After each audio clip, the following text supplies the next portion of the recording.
Friends, स्वागत है आपका एडी लर्निंग एकेडमी में। आपकी दोस्त अंजू। उम्मीद करती हूँ फ्रेंड्स आप खुश और स्वस्थ होंगे। तो चलिए फ्रेंड्स, जो हमारी हिंदी साहित्य की महत्वपूर्ण प्रश्न श्रृंखला चल रही है, आज हम उसकी 8वीं क्लास करने जा रहे हैं। अब तक हमने इसमें अपनी 7 क्लास पूरी कर ली है। तो चलिए फ्रेंड्स, मैंने एक प्रयास किया है ताकि आपका एक भी इस सीरीज से एक भी क्वेश्चन आपके एग्जाम में बाहर ना जाए और आपको एग्जाम में हेल्प मिल सके। तो चलिए, अगर आपने हमारे चैनल को सब्सक्राइब नहीं किया तो जल्दी सब्सक्राइब कर लीजिए और बेल आइकन भी दबा लीजिए ताकि आने वाली वीडियोज़ को नोटिफिकेशन आपको मिलते रहे। और वीडियो को ज़्यादा से ज़्यादा शेयर कर दीजिए ताकि और भी बच्चों को इसका फ़ायदा मिल सके। तो चलिए, ज़्यादा टाइम वेस्ट ना करते हुए आपका, क्योंकि आज के टाइम में टाइम की बहुत वैल्यू हो। तो चलिए फ्रेंड्स, जिसने इसकी कदर कर ली आज के टाइम में वही कामयाब है। तो चलिए शुरू करते हैं आज की क्लास। आज हम 30 क्वेश्चन करने वाले हैं। इसमें आपको फ्रेंड्स, इसमें आपको 100+ क्वेश्चन आपके इसमें बनने वाले हैं। और आप अगर वीडियो को देखो, क्लिक करो तो पूरी देखना, आप यहाँ से कुछ ना कुछ सीख कर जरूर जाएंगे। तो चलिए फ्रेंड्स, हमारा पहला क्वेश्चन रहेगा, तोड़ने ही होंगे मठ और गढ़ सब, निम्न पंक्ति किसकी है? विष्णु प्रभाकर, मुक्ति बोध, रोड़ा कवि, महादेव वर्मा। बताइए, तोड़ने ही होंगे मठ और गढ़ सब, निम्न पंक्ति किसकी है? आपको 6 सेकंड का समय मिलेगा फ्रेंड्स, इसमें अपना आंसर दीजिए। आंसर है इसका, ये पंक्तियाँ हैं मुक्ति बोध की। अगर हम विष्णु प्रभाकर की बात करें, आवारा मसीहा, आवारा मसीहा, आवारा मसीहा इनकी रचनाएं। अगर हम रोड़ा कवि की बात करें, Raul well, Raul well, Raul well के रचनाकार कौन है? रोड़ा कवि। महादेवी वर्मा की बात करें, पथ के साथी, पथ के साथी, गिल्लू, स्मृति की रेखाएं आदि सब महादेवी वर्मा जी की है। चलिए नेक्स्ट क्वेश्चन है हमारा, बसो मेरे नैनन में नंदलाल किसकी पंक्ति है? तुलसीदास, कबीरदास, सूरदास या मीराबाई। बताइए, बसो मेरे नैनन में नंदलाल किसकी पंक्तियाँ है? आंसर है इसका, ये मीराबाई की पंक्तियाँ हैं। अगर हम तुलसीदास की रचना की बात करें, जानकी मंगल, जानकी मंगल इनकी रचना है।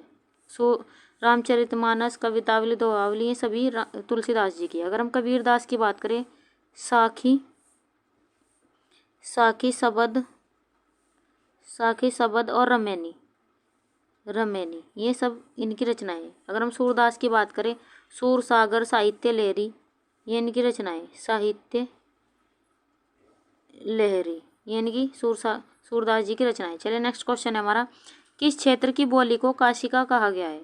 बनारस, मगध, राजस्थान या बिहार। बताइए, बताइए किस क्षेत्र की बोली को काशिका कहा गया है? आंसर है इसका, बनारस क्षेत्र की बोली को काशिका कहा गया है। अगर हम मगध क्षेत्र की बोली को देखें, मागधी कहा गया है, मागधी। अगर हम राजस्थान की बोली की बात करें तो राजस्थानी, राजस्थानी, राजस्थानी। अगर हम बिहार की बात करें, भोजपुरी, भोजपुरी, भोजपुरी। चलिए नेक्स्ट क्वेश्चन है हमारा, मुगल बादशाह शाहजहां ने किसको महाकवि राय की पदवी दी थी? सूरदास, सुंदरदास, बिहारी या स्वयंभू। बताइए, मुगल बादशाह शाहजहां ने किसे महाकवि राय की पदवी दी थी? आंसर है इसका, सुंदरदास जी को बादशाह शाहजहां ने मुगल बादशाह शाहजहां ने महाकवि राय की पदवी सुंदरदास जी को दी थी। अगर हम सूरदास की बात करें, सुर सरावली इनकी रचनाएं, सुर सरावली, ये इनकी रचनाएं, सुर सरावली। अगर हम बिहारी की बात करें, बिहारी सतसई, बिहारी सतसई, बिहारी सतसई। अगर हम स्वयंभू की बात करें, पयूम चरियो, पयूम चरियो इनकी रचनाएं। चलिए नेक्स्ट क्वेश्चन है हमारा, निम्नलिखित में से पुरस्कृत पुस्तक हवा में हस्ताक्षर किस साहित्यकार की है? नफज अली, जयशंकर प्रसाद, डॉक्टर कैलाश वाजपेयी, मलिक मोहम्मद जैसी। बताइए, हवा में हस्ताक्षर किस साहित्यकार की पुस्तक है? आंसर है इसका, डॉक्टर कैलाश वाजपेयी की हवा में हस्ताक्षर पुस्तक है। अगर हम इसकी बात करें, इन्हें इसके लिए साहित्य अकादमी पुरस्कार भी दिया गया था, साहित्य अकादमी पुरस्कार भी मिला था। कब मिला था? 2009 में।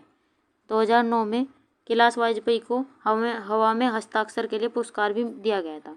अगर हम नफज अली की बात करें, प्रेम चिंगारी, प्रेम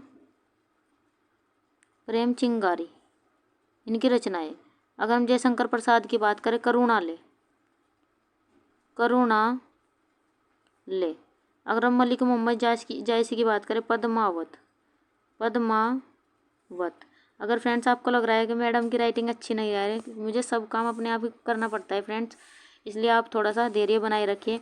अगर आपका साथ रहा तो हम एक स्पेशल पेन भी ले लेंगे ताकि मेरी राइटिंग अच्छी आ सके। वैसे तो मेरी राइटिंग काफ़ी अच्छी है, लेकिन अभी मुझे फ़िलहाल उंगली से लिखना पड़ता है। एक फ़ोन है, उसमें मुझे आपके लिए कंटेंट भी तैयार करना पड़ता है, पीडीएफ बनानी पड़ती है और सारा काम करना पड़ता है, अपलोड करनी पड़ती है, एडिटिंग सब काम खुद ही करना पड़ता है। इसलिए फ्रेंड्स कभी कभी डेली भी वीडियो आने में समस्या होती है।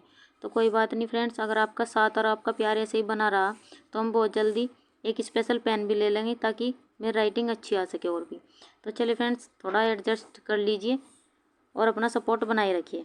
तो फ्रेंड्स वो कहा है ना कि समस्याओं का आना पार्ट ऑफ लाइफ है और इन समस्याओं से लड़ना और आगे बढ़ना ये आर्ट ऑफ लाइफ है। तो फ्रेंड्स समस्याओं का क्या है, जीवन है तो समस्याएं तो आती रहेगी, लेकिन समस्याओं से लड़ना भी जो इस एक कला है और जो इससे समस्याओं से उभर गया वही आज के टाइम में कामयाब है। तो चलिए फ्रेंड्स ऐसे ही हम समस्याओं को पार करते रहेंगे और आपके लिए मैं मेहनत करती रहूँगी और अच्छे से अच्छा आपके लिए कंटेंट आपको प्रोवाइड करवाती रहूँगी। तो चलिए फ्रेंड्स जो आपके लिए हेल्पफुल होने वाला है। तो चलिए आज बातें बहुत हो गई, चलिए नेक्स्ट क्वेश्चन देखते हैं अपना। तो फ्रेंड्स हमारा नेक्स्ट क्वेश्चन है, मैया मोरी कब ही बढ़ेगी चोटी, निम्न पंक्ति के रचनाकार कौन है?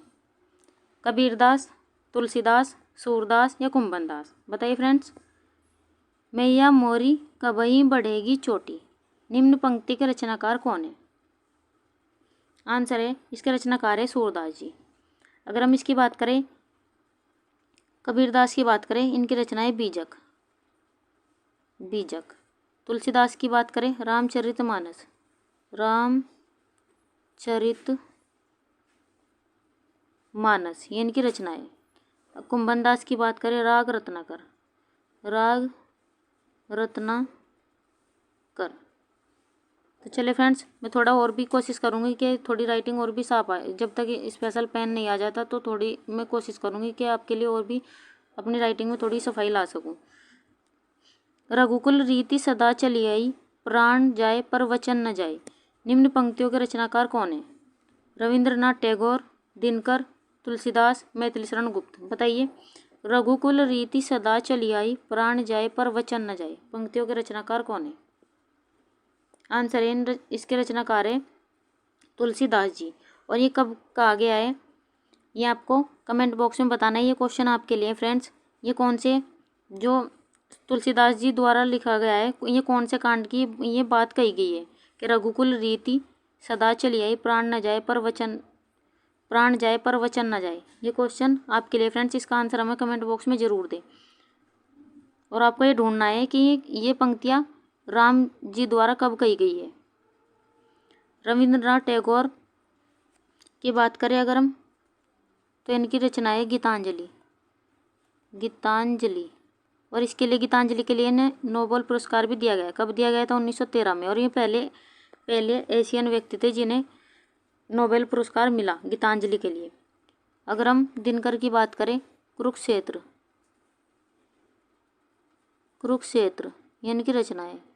अगर हम मैथिली शरण गुप्त की बात करें, साकेत। चलिए नेक्स्ट है हमारा, निम्न में से सूरदास के गुरु कौन थे? रामानंद, वल्लभाचार्य, विठलनाथ या रामदास? बताइए सूरदास के गुरु कौन थे? आंसर है इसका वल्लभाचार्य सूरदास जी के गुरु थे। अगर हम रामानंद की बात करें, कबीर के गुरु कौन थे? रामानंद। अगर हम विठलनाथ की बात करें, नंददास जी के गुरु कौन थे? विठलनाथ। रामदास की बात करें, छत्रपति शिवाजी के गुरु कौन थे? रामदास जी। चलिए फ्रेंड्स अगर हमारी वीडियो आपको पसंद आ रही है तो लाइक सब्सक्राइब करना ना भूलें, वीडियो को ज़्यादा से ज़्यादा शेयर कर दीजिए ताकि हमें भी मोटिवेशन मिलता रहे। निम्न में से रीतिकाल का वह कौन सा कवि है जो अपने मात्र एक कृति से हिंदी साहित्य में अमर हो गया? बताइए फ्रेंड्स ऐसा कौन सा कवि है जिसने एक अपनी रचना लिखी और उससे भी अमर हो गए? कबीरदास, वृंदावन लाल वर्मा, बिहारी, मैथिली शरण गुप्त? बताइए। आंसर है इसका बिहारी ऐसे कवि है जिन्होंने अपनी एक रचना लिखी और ये रीतिकाल के, एक क्वेश्चन यहाँ से भी बन जाता है फ्रेंड्स कि बिहारी किस काल के कवि है, तो ये रीतिकाल से संबंधित है। अगर हम इनकी रचना की बात करें, इन्होंने एक ही रचना लिखी है और उससे ही अमर हो गए। इनकी रचनाएं बिहारी सतसई, बिहारी सतसई, बिहारी सतसई। अगर हम कबीरदास की बात करें, बीजक, बीजक। वृंदावन लाल वर्मा की बात करें, मृगनयनी, मृगनयनी, मृगनयनी। मैथिली शरण गुप्त की बात करें, भारत भारती, भारत भारती। इनकी रचनाएं। चलिए हम नेक्स्ट क्वेश्चन की बात करें। सर्वप्रथम किस आलोचक ने अपने ग्रंथ में देव बड़े हैं कि बिहारी विवाद को जन्म दिया? बताइए, ऐसे कौन से आलोचक है जिसने ये कहा अपने ग्रंथ में कि देव बड़े हैं कि बिहारी? मिश्रबंधु, भीष्म साहनी, हरदेश या इनमें से कोई नहीं? आंसर है इसका मिश्रबंधुओं द्वारा कहा गया है कि ऐसे ये सर्वप्रथम आलोचक है जिसने अपने ग्रंथ में देव बड़े हैं कि बिहारी विवाद को जन्म दिया। अगर हम इनकी रचना की बात करें, मिश्रबंधु विनोद और हिंदी नवरत्न, हिंदी नवरत्न। अगर हम भीष्म साहनी की बात करें, आज के अतीत, आज के अतीत, आज के अतीत। अगर हम हरदेश की बात करें, इनकी रचनाएं जोखिम, जोखिम। इनकी रचनाएं। चलिए नेक्स्ट क्वेश्चन है हमारा, वही मनुष्य है जो मनुष्य के लिए मरे के रचयिता कौन है? गुलाब राय, देवराज उपाध्याय, कमलेश्वर या मैथिली शरण गुप्त? बताइए, वही मनुष्य है जो मनुष्य के लिए मरे के रचयिता कौन है? आंसर है इसका मैथिली शरण गुप्त। वही मरे जो मनुष्य, वही मनुष्य है जो मनुष्य के लिए मरे, इसके रचयिता है मैथिली शरण गुप्त। अगर हम दयानंद सरस्वती की बात करें, अगर हम गुलाब राय की बात करें, मेरी असफलताएं, मेरी असफलताएं,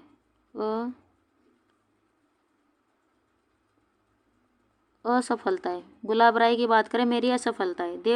देवराज उपाध्याय की बात करें, बचपन के वो दिन, बचपन के वो, बचपन के वो दिन। अगर हम कमलेश्वर की बात करें, यादों के चिराग, यादों के चिराग। इनकी रचनाएं। चलिए नेक्स्ट क्वेश्चन है हमारा, कस्तूरी मंडल बसे किसकी आत्मकथा है? दयानंद सरस्वती, महात्मा गांधी, मैत्रेयी पुष्पा, सुभाष चंद्र बोस? बताइए, कस्तूरी मंडल बसे किसकी आत्मकथा है? आंसर है इसका मैत्रेयी पुष्पा की ये आत्मकथा है। अगर हम दयानंद सरस्वती की आत्मकथा की बात करें, जीवन चरित्र, जीवन चरित्र इनकी आत्मकथा है। अगर हम इनकी बात करें, इन्होंने कब लिखाई अपनी आत्मकथा? 1860 में। महात्मा गांधी की बात करें, सत्य के साथ मेरे प्रयोग, सत्य के साथ मेरे प्रयोग, प्रयोग। अगर हम इनकी बात करें, इन्होंने कब लिखी? 1923 में, 1923। सुभाष चंद्र बोस की बात करें, तरुण के स्वप्न, इनकी आत्मकथा है तरुण के स्वप्न। अगर इनकी बात करें, कब लिखाई इन्होंने? 1935 में। चलिए फ्रेंड्स, अगर हमारा प्रयास आपको अच्छा लग रहा है तो लाइक सब्सक्राइब करना ना भूलें, वीडियो को ज़्यादा से ज़्यादा शेयर कर दीजिए। निम्न में से कथा सम्राट किसे कहा जाता है? जयशंकर प्रसाद, दिनकर, प्रेमचंद, महावीर प्रसाद द्विवेदी? बताइए, कथा सम्राट किसे कहा जाता है? आंसर है इसका प्रेमचंद जी को कथा सम्राट कहा जाता है। अगर हम इनकी बात करें, इन्हें कलम का सिपाही भी नहीं कहा जाता है, कलम का सिपाही, सिपाही भी नहीं कहा जाता है मुंशी प्रेमचंद जी को। अगर हम जयशंकर प्रसाद की बात करें, इनका उपनाम है, इन्होंने रचना लिखी कलाधर के नाम से, इनका उपनाम क्या है? कलाधर। अगर हम दिनकर की बात करें, इन्हें राष्ट्रकवि कहा जाता है। दिनकर जी को क्या कहा जाता है? राष्ट्रकवि, दिनकर जी को कहा जाता है। महावीर प्रसाद द्विवेदी जी की बात करें, इन्हें हिंदी का निर्माता कहा जाता है। हिंदी का निर्माता किसे कहा जाता है? महावीर प्रसाद द्विवेदी जी को, हिंदी का निर्माता। चलिए नेक्स्ट क्वेश्चन है हमारा, एक भारतीय आत्मा निम्न में से किसे कहा जाता है? प्रेमचंद, तुलसीदास, कबीरदास, माखनलाल चतुर्वेदी? बताइए, एक भारतीय आत्मा किसे कहा जाता है? आंसर है इसका माखनलाल चतुर्वेदी जी को एक भारतीय आत्मा कहा जाता है। प्रेमचंद जी की बात करें, कथा सम्राट, कथा सम्राट कहा जाता है प्रेमचंद जी को। तुलसीदास की बात करें, कवि शिरोमणि, कवि शिरोमणि, कवि शिरोमणि किसे कहा जाता है? तुलसीदास जी को। कबीरदास जी की बात करें, वाणी का डिक्टेटर, वाणी का डिक्टेटर हजारी प्रसाद द्विवेदी जी ने इन्हें वाणी का डिक्टेटर कहा है, डिक्टेटर। चलिए नेक्स्ट क्वेश्चन है हमारा, निम्नलिखित में से आधुनिक युग के चरण किसे कहा जाता है? पुष्पदंत, वाल्मीकि, रामधारी सिंह दिनकर या स्वयंभू? बताइए आधुनिक युग के चरण किसे कहा जाता है? फ्रेंड्स आज के जो हमारे क्वेश्चन है वो आपके एग्जाम के लिए वेरी वेरी इंपॉर्टेंट क्वेश्चन होने वाले हैं। बताइए आधुनिक युग के चरण किसे कहा जाता है? आंसर है इसका रामधारी सिंह दिनकर जी को आधुनिक युग के चरण। अगर हम पुष्पदंत की बात करें, इन्हें अपभ्रंश का वेद व्यास कहा जाता है। अपभ्रंश का वेद व्यास किसे कहा जाता है? पुष्पदंत को। वेद व्यास, अपभ्रंश का वेद व्यास कहा जाता है पुष्पदंत को। वाल्मीकि की बात करें, इन्हें आदि कवि कहा जाता है। आदि कवि किसे कहा जाता है? वाल्मीकि को। स्वयंभू की बात करें, इन्हें अपभ्रंश का वाल्मीकि कहा जाता है। अपभ्रंश का वाल्मीकि किसे कहा जाता है? स्वयंभू को। अगर हम अपभ्रंश का वेद व्यास की बात करें तो पुष्पदंत को कहा जाता है, स्वयंभू को अपभ्रंश का वाल्मीकि कहा जाता है। तो चलिए फ्रेंड्स हमारा आंसर है रामधारी सिंह दिनकर को आधुनिक युग के चरण कहा जाता है। चलिए नेक्स्ट क्वेश्चन है हमारा, निम्नलिखित में से कठिन काव्य का प्रेत किसे कहा जाता है? महादेवी वर्मा, प्रेमचंद, विद्यापति या केशवदास? बताइए कठिन काव्य का प्रेत किसे कहा जाता है? आंसर है इसका केशवदास को कठिन काव्य का प्रेत कहा जाता है। महादेवी वर्मा की बात करें, आधुनिक युग की मीरा कहा जाता है महादेवी वर्मा को। प्रेमचंद जी की बात करें, कथा सम्राट किसे कहा जाता है? अगर हम विद्यापति की बात करें, विद्यापति को मैथिल कोकिल कहा जाता है। मैथिल कोकिल किसे कहा जाता है? विद्यापति को। मैथिल कोकिल के नाम से विद्यापति को जाना जाता है। चलिए नेक्स्ट क्वेश्चन है हमारा, निम्न में से किस नाटककार ने अपने नाटकों के लिए रंगमंच को अनिवार्य नहीं माना है? धर्मवीर भारती, जयशंकर प्रसाद, मन्नू भंडारी, मोहन राकेश? बताइए किस नाटककार ने अपने नाटकों के लिए रंगमंच को अनिवार्य नहीं माना? आंसर है इसका जयशंकर प्रसाद ने अपने नाटकों के लिए रंगमंच को अनिवार्य नहीं माना। अगर हम धर्मवीर भारती की बात करें, इनका नाटक है अंधा युग किसका है? धर्मवीर भारती का। मन्नू भंडारी की बात करें, महाभोज किसका नाटक है? मन्नू भंडारी का। अगर हम इसकी बात करें, मोहन राकेश की बात करें, आषाढ़ का एक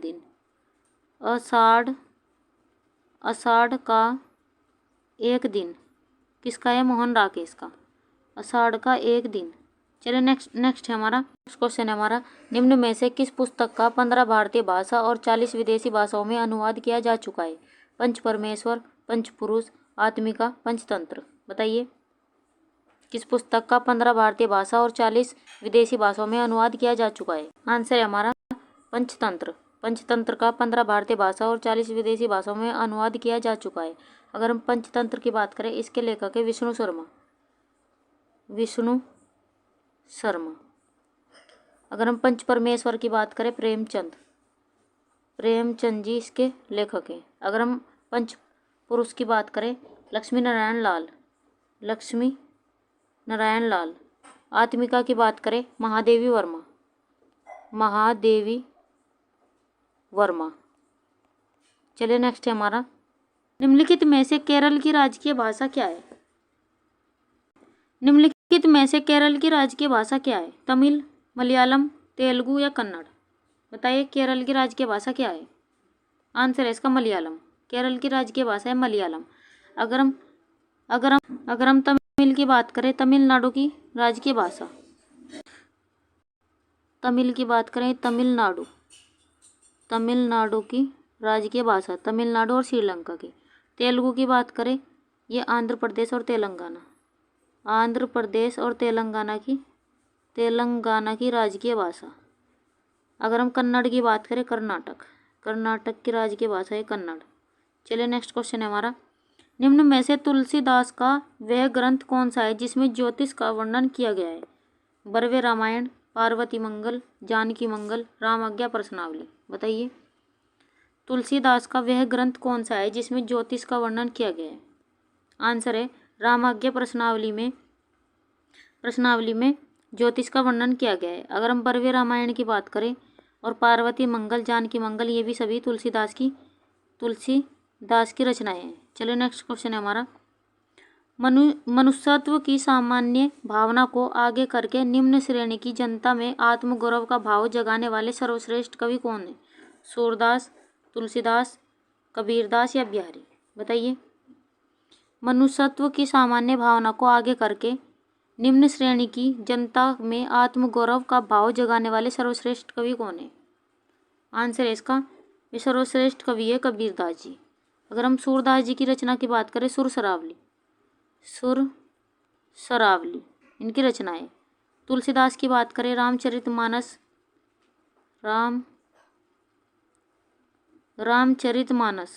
अगर हम बिहारी की बात करें, बिहारी सतसई इनकी रचना है। चलिए नेक्स्ट क्वेश्चन है हमारा, रामचरितमानस में कितने कांड है? 5 कांड, 4, 6 या 7 कांड? बताइए। रामचरितमानस में कितने कांड है? आंसर है इसका, रामचरितमानस में 7 कांड है। कौन कौन से कांड है? बालकांड, अयोध्याकांड,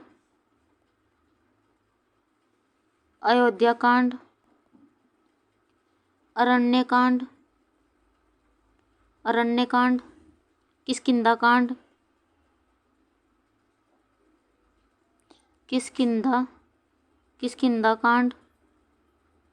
किष्किंधाकांड, सुंदरकांड, लंकाकांड, जिसे हम युद्धकांड भी कहते हैं, लंकाकांड और उत्तरकांड। अगर हम रामचरितमानस की बात करें, इसमें 7 कांड है। कौन कौन से? बालकांड, अयोध्याकांड, अरण्यकांड, किष्किंधाकांड, सुंदरकांड, लंका या युद्धकांड और उत्तरकांड। तो चलिए फ्रेंड्स, अगर हमारा प्रयास आपको अच्छा लग रहा है तो लाइक सब्सक्राइब करना ना भूलें, वीडियो को ज़्यादा से ज़्यादा शेयर कर दीजिए। और मैंने प्रयास किया है ताकि आपका एक भी क्वेश्चन इस सीरीज से बाहर ना जाए और आपको इस सीरीज से बहुत ही हेल्प मिलने वाली है आपके एग्जाम में। निम्न में से प्रेमचंद जी का अधूरा उपन्यास कौन सा है? सेवा सदन, मंगलसूत्र, रंगभूमि या कर्मभूमि? बताइए। प्रेमचंद जी का अधूरा उपन्यास कौन सा है? बताइए। अगर हम प्रेमचंद जी के अधूरे उपन्यास की बात करें, मंगलसूत्र प्रेमचंद जी का अधूरा उपन्यास है। अगर हम सेवा सदन, रंगभूमि और कर्मभूमि की बात करें, ये भी प्रेमचंद जी के उपन्यास है। चलिए नेक्स्ट क्वेश्चन है हमारा, राजा भोज का सपना किसकी कहानी है? शिव प्रसाद सितारे हिंद, सुमित्रा नंदन पंत, चंद्रधर शर्मा गुलेरी, अमृतलाल नागर? बताइए। राजा भोज का सपना किसकी कहानी है? अगर हम इसके आंसर की बात करें, शिव प्रसाद सितारे हिंद की ये कहानी है राजा भोज का सपना। अगर हम सुमित्रा नंदन पंत की बात करें, पल्लव इनकी रचना है। अगर हम चंद्रधर शर्मा गुलेरी की बात करें, उसने कहा था इनकी रचना है। अगर हम अमृतलाल नागर की बात करें, सुहाग के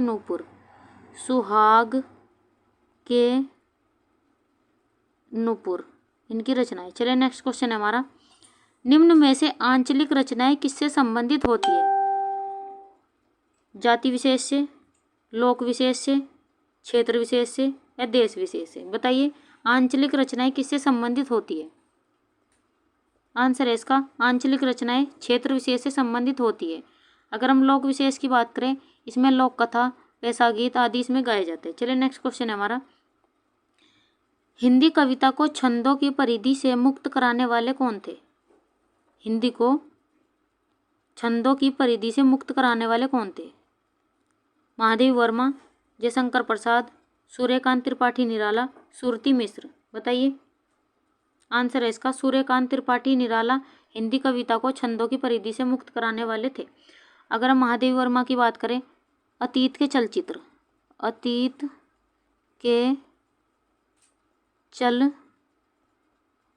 इनकी रचना है। अगर हम जयशंकर प्रसाद की बात करें, तितली। अगर हम सुरती मिश्र की बात करें, बेताल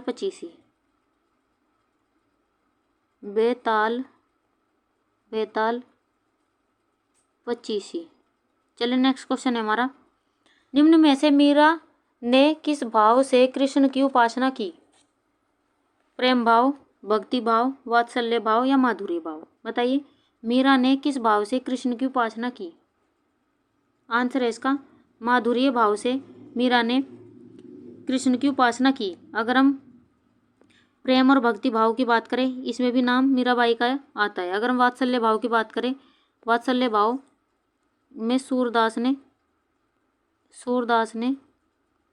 वात्सल्य भाव से कृष्ण की भक्ति की। अगर हम भक्ति भाव की बात करें, इसका प्रचार किसने किया? वल्लभाचार्य ने कृष्ण का भक्ति भाव से प्रचार किया। तो चलिए फ्रेंड्स, हमारा आंसर है मीरा ने माधुर्य भाव से कृष्ण की उपासना की। चलिए नेक्स्ट क्वेश्चन हमारा, निम्न में से कवि नरेंद्र शर्मा ने राष्ट्रपिता महात्मा गांधी के निधन से प्रभावित होकर कौन सी रचना लिखी? Indian divided, the Indian struggle, Hind Swaraj, रक्त चंदन की रचना। बताइए, आपके एग्जाम से वेरी वेरी इंपॉर्टेंट क्वेश्चन होने वाले हैं friends.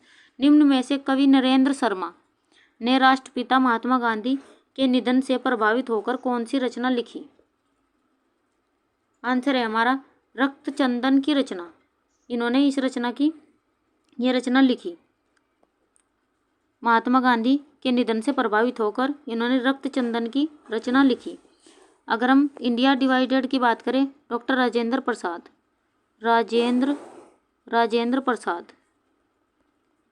Prasad. The Indian struggle की बात करें, सुभाष चंद्र बोस। हिंद स्वराज की बात करें, महात्मा गांधी की पुस्तक है। चलिए नेक्स्ट है हमारा, निम्न में से कलाम का जादूगर किसे कहा जाता है? निम्न में से कलम का जादूगर किसे कहा जाता है? निम्न में से कलम का जादूगर किसे कहा जाता है? प्रेमचंद, कबीरदास, तुलसीदास, रामवृक्ष बेनीपुरी। बताइए, कलम का जादूगर किसे कहा जाता है? आंसर है इसका रामवृक्ष बेनीपुरी को कलम का जादूगर कहा जाता है। अगर हम प्रेमचंद जी की बात करें, इन्हें कलम का सिपाही कहा जाता है। कलम का सिपाही किसे कहा जाता है? प्रेमचंद जी को। और कलम का जादूगर किसे कहा जाता है? रामवृक्ष बेनीपुरी को। कबीरदास की बात करें, कबीरदास को वाणी का डिक्टेटर कहा गया है हजारी प्रसाद द्विवेदी के द्वारा। अगर हम तुलसीदास की बात करें, लोक नायक इन्हें कहा गया है। और कवि शिरोमणि भी तुलसीदास जी को कहा गया है। चलिए नेक्स्ट क्वेश्चन है हमारा, निम्न में से चरित्रहीन किसकी रचना है? शरद चंद्र चटर्जी की, सुमित्रा नंदन पंत, मैथिली शरण गुप्त, जयशंकर प्रसाद। बताइए, चरित्रहीन किसकी रचना है? आंसर है हमारा शरद चंद्र चटर्जी की रचना है। सुमित्रा नंदन पंत की बात करें, युगवाणी इनकी रचना है। अगर हम मैथिली शरण गुप्त की बात करें, यशोधरा इनकी रचना है। जयशंकर प्रसाद की बात करें, कामायनी इनकी रचना है। चलिए फ्रेंड्स, ये क्वेश्चन आपके लिए है, इसका आंसर हमें कमेंट बॉक्स में जरूर दें। निम्नलिखित में से लीलावती पुस्तक संबंधित है चिकित्सा से, राजनीति से, व्याकरण से या गणित से? फ्रेंड्स, इसका आंसर हमें कमेंट बॉक्स में ज़रूर दें। आपको हमारी वीडियो कैसी लगी, इसके बारे में भी हमें कमेंट बॉक्स में ज़रूर लिखें। और अगर आप हमसे कोई भी टॉपिक पढ़ना चाहते हैं, इसके बारे में भी आप हमें ज़रूर लिखें। तो चलिए फ्रेंड्स, वीडियो को ज़्यादा से ज़्यादा शेयर कर दीजिए। वीडियो पसंद आई तो लाइक सब्सक्राइब करना ना भूलें और वीडियो को ज़्यादा से ज़्यादा शेयर कर दीजिए। मिलते हैं नेक्स्ट वीडियो में, तब तक के लिए खुश रहिए, ध्यान रखिए, बाय, थैंक यू।